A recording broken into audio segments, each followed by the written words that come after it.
Defendant and his conduct are full of contradictions. Defendant purports to be a dedicated father and indeed appears to be present caregiver for his youngest child. Defendant also kept illegal, loaded, dangerous firearms in her presence. Defendant is charismatic and talented public figure, but thus far, defendant has used his gifts merely to glamorize violence, drug use, and a life of crime, and has been unable to transition to a productive life. Bricc Baby on December 19th is going to get kind of a Christmas present, probably of 92 months, which is about 7.5 years. That's the low end of the sentencing recommendation, and the federal prosecutor is suggesting that the judge goes with the low end. The sentencing is like 92 months to 120 some months. So if the prosecutor's asking for the low end, I would imagine that's what he's going to get. So he's been in since March. It's about a little less than a year, so that drops him to about 6.5 years. In the feds, you do 85% of the time, it might drop him down to a little over 5 years. If he can do the RDAP program, he certainly has a drug problem, which he may or may not be able to do. That knocks a year off. So that brings him down to maybe 4 years, a little over 4 years. And you can go to the halfway house, like that's how Meach got out so early. You go to the halfway house. Well, he has gun crimes, so he might not be able to go to halfway house till he's 6 months from his sentence. So he could be going to Bricc Baby if he gets to 7.5, could be going to the halfway house in say 3.5 years. On the one hand, I mean, not that bad, but he really just got caught with some guns and they found some bullets laying on the ground. But now here's something that's interesting. Big U, I mean, if you're going to blame anyone other, we all like to blame people other than the person who got himself sent to prison for getting him sent to prison, who snitched and this, that, and the third. But like, if my reckless actions cause a wiretap against me that you're on, I mean, I didn't snitch on you, but it's the same in effect thing. And that's why I say Big U got Bricc Baby sent to prison. It was Big U's reckless behavior while partnering with the grid program. I mean, why did they go after Big U and them, and why are they turning, basically Big U was, well, if he killed that kid in Vegas, that's something else, but which is part of the indictment, and it does kind of look like he did it. I mean, as far as circumstantial evidence, but what do I know? But all the other stuff, squeezing some other criminal for part of the weed money, I mean, those are crimes. I mean, but a lot of that goes on in LA. Why pick him?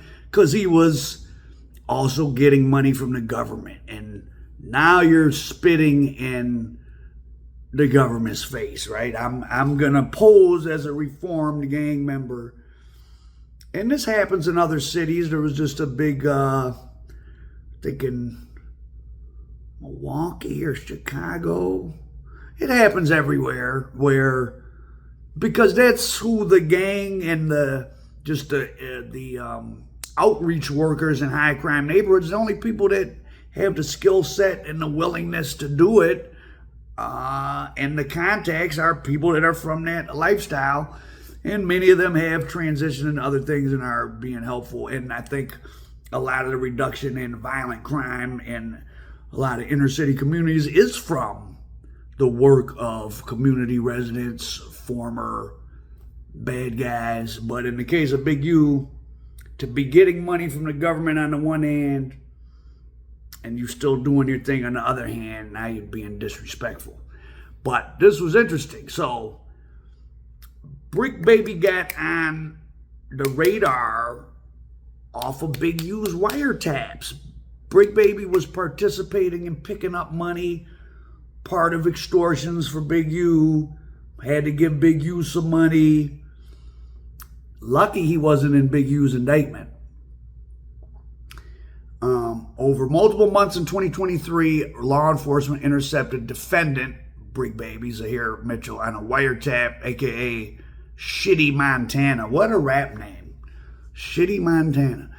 On a wiretap of multiple Rolling 60s gang members' phones. On multiple intercepted calls, defendant was heard discussing criminal activity, including recounting murders he committed as a youth.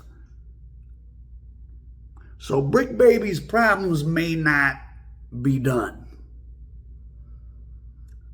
Including recounting murders he committed as a youth. Now, I would imagine if there was enough detail, well, I wouldn't imagine if there was enough detail in that, they would have charged him, but who knows what they're working on.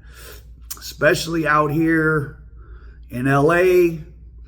In LA and New York, two gigantic cities that do not have as much crime as they used to have, but have a tremendous amount of law enforcement resources. Those pockets of severe criminality, like certain LA gangs and different neighborhoods, unlike, say, in a Detroit, where there's just still, or a Baltimore, or a lot of places, I think they really, you can see in New York and LA, they build, they come and hit people with cases years later. So is Bricc Baby at risk at some point while he's sitting in prison? That's the scariest thing when you're sitting incarcerated and you got nothing to think about but all the crimes that you did that you didn't get charged with, and you think, oh, when they call my name, am I gonna get charged with something while I'm in here, some other thing? So he better keep his mouth shut. He liked talking on the phone about murders. He better watch himself, because prison is full of people looking to get out. Like, people don't just snitch in cases. A lot of people get themselves out of jail early, not a lot, but more than a few, by falsely or truthfully taking information that someone tells them in jail or prison about unsolved crimes they committed and contacting the authorities. So he should really watch himself, including around, his other fellow so-called gang members, but including recounting murder. In March and June of 2023, on intercepted calls, multiple people accused defendant of pointing a gun at them and even defendant's own daughter. So this is what caused the search warrant. Law enforcement then sought a search warrant for defendant's home, where they found 3 firearms. So Bricc Baby was good. He got interviewed. He got out in 2021, like late spring or something of 2021. He sat in the county jail 4 years. He gets out. He gets interviewed by No Jumper. He gets his buzz back going. But this conversation on one of Big U's wiretapped phones about, Bricc Baby was tripping and he pointed a gun at everybody, including the baby mama, that got his house raided, where they found 3 firearms, including assault-style firearms and 125 rounds of ammunition.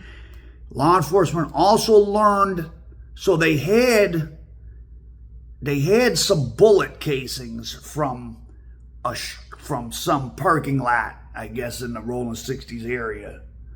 And when they raided, technology, they're able to really put stuff together now. When they raided his house and they ran the ballistics on those guns, some of those bullets, 3 shell casings, had been on the ground where someone tried to rob Bricc Baby or something, and he let off shots in the air or at him or whatever.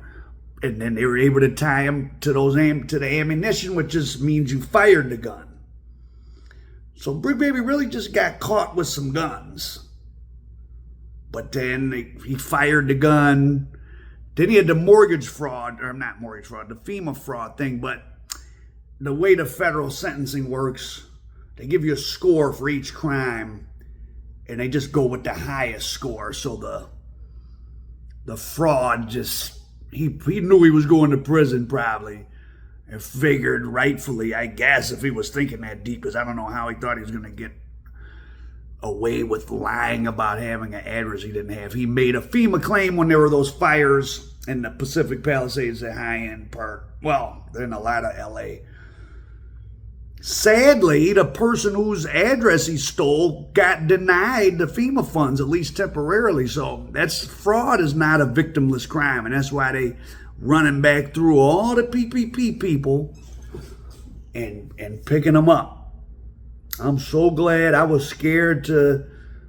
I think I accepted a couple weeks of unemployment or something, but I was like, I'm not doing none of this. With the loans during pandemic, I'm so glad, so I don't have any worries about it. I didn't hit a lick in pandemic.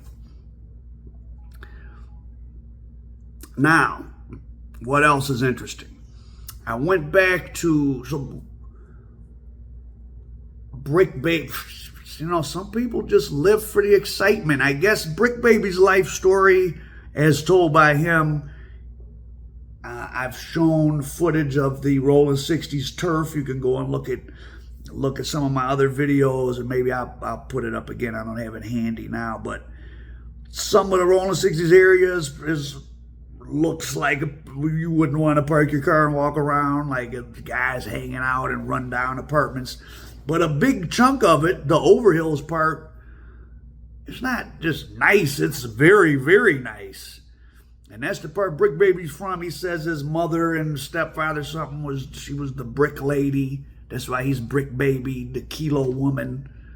So, you know, like I got friends, I grew up in Detroit who grew up in the suburbs or in nice parts of Detroit, but it came from drug money, so they're not, it's like they're middle class, and they have the spending habits of a rich person, or they like to do shit, but they also have the habits of criminals. They don't have a work ethic, and they're addicted to wild excitement. And when I went back and watched Bricc Baby's August 2021 interview on No Jumper, which I knew when he interviewed him, I was like, oh, he's going to end up being, like, I was like, damn, Bricc Baby's, he does have talent to be in the entertainment industry.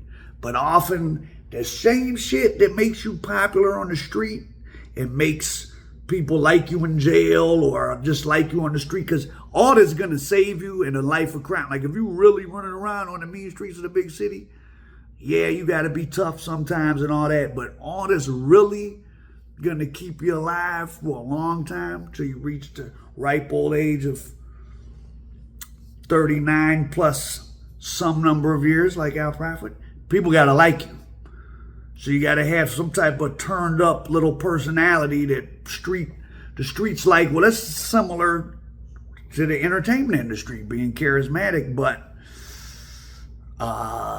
he was in love with the wild shit. And on that first interview with No Jumper, the story he tells about how he got locked up. So he did 4 years in the LA County Jail. They did some type of robbery. I don't know if they tried to rob somebody for some lien or something, and he went on a high-speed chase.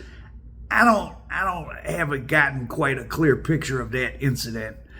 Maybe one of my wonderful viewers can elucidate us on that crime. But he briefly segues when he's talking to Adam about he had another, so whatever happened in LA, he had another charge in Vegas, and they ended up giving him time served. But listen to this retarded shit. So him and his boy were doing something where they had $200,000.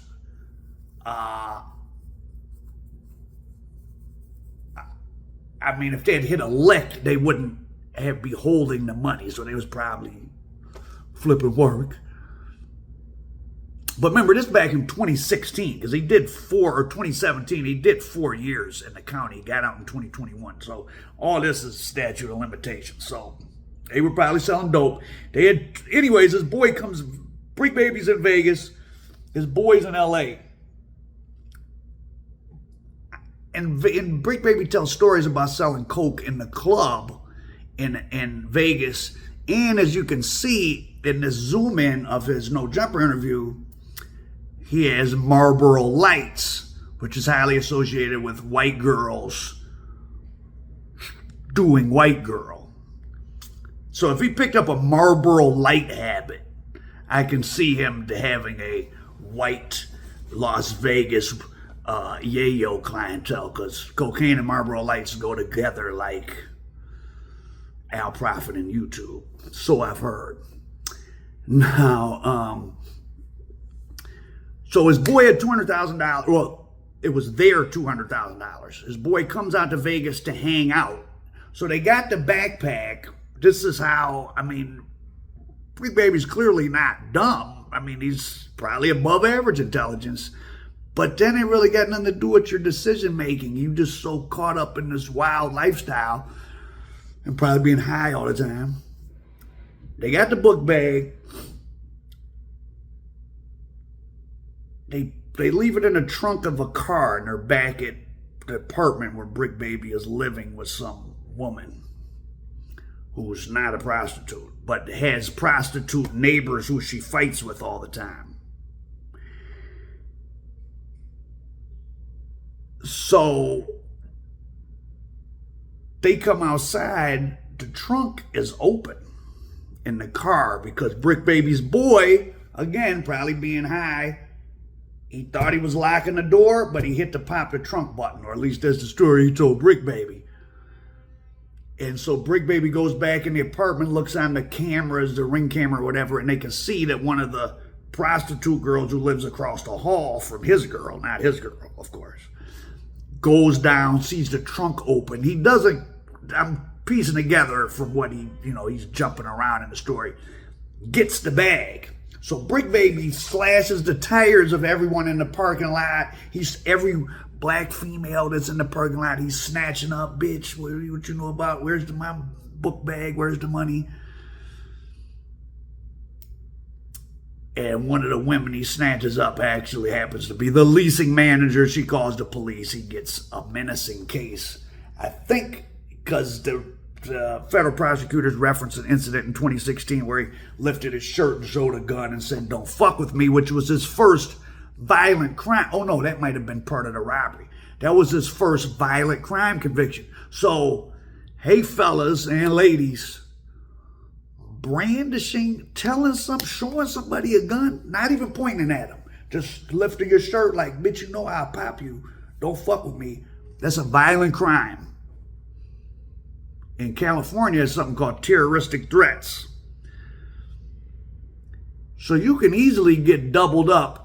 I'm from the Al Prophet Crips, and I'm gonna fuck you up if I see you over here again. I just got myself terroristic threats plus a gang. I'm in the Al Prophet Crips, so they're gonna double up the terroristic threats. So you can do something that seemingly doesn't seem like that big of a deal. Telling somebody, showing somebody like, hey, I got a gun, I'll do something to you, and get yourself in prison because that violent crime pre-existing charge is what caused Bricc Baby to not, well, also he had the robbery.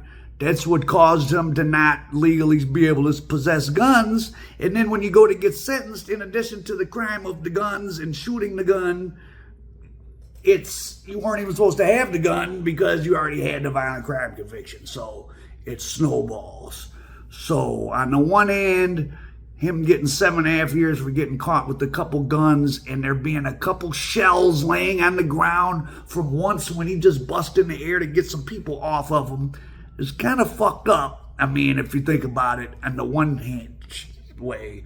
But like the federal prosecutor said, Bricc Baby has been in a lot of trouble multiple times, and doing 4 years in the LA County jail is probably pretty awful. So I'm not going to say he got off easy, but and he's been shot. If he doesn't talk about it, but someone I met from over there, like Bricc Baby was like standing out in the turf there and took one in the neck back in the day. Like Bricc Baby has been through his been through all the trials and tribulations of gangbanging, and then now he's got this 7.5 years. So a likable guy, at least you know, on the podcast, Tip. I mean, he was way, as far as potential. Now he would be, pretty a lot of times, and obviously he was out of control. But if Bricc Baby had been on his hey, I'm gonna be an entertainer, he was by far, of everyone that Adam had on No Jumper, he was much better than everyone. He could have been. He was very likable. Not, sharp, talking crazy to women. A lot of people don't like watching men talk crazy to women is not, likable to a lot of people. Bricc Baby, he had it, but, it's the gift and the curse. The same personality traits that work in the streets, or the same personality traits that might make you likable in the entertainment, is the same personality traits. The need for attention, constant excitement, risk-taking is what gets you in trouble. But keep your ears open while he's serving his time for those interested. I mean, the federal prosecutor said he admitted to multiple homicides earlier in his life. Now, could very well be he says some very vague shit and the prosecutor's just using that as part of the sentencing thing. But I don't know. And it all goes back to Big U getting the wiretaps, causing the wiretaps. Zihirr Mitchell's entertainment career may well be going strong if it was not for him getting caught talking and other people talking about him on all those wiretaps that Big U caused. So Big U got Bricc Baby 92 months, or at least that's one way of looking at it. Our profit American dope. Free the brick, not the trick.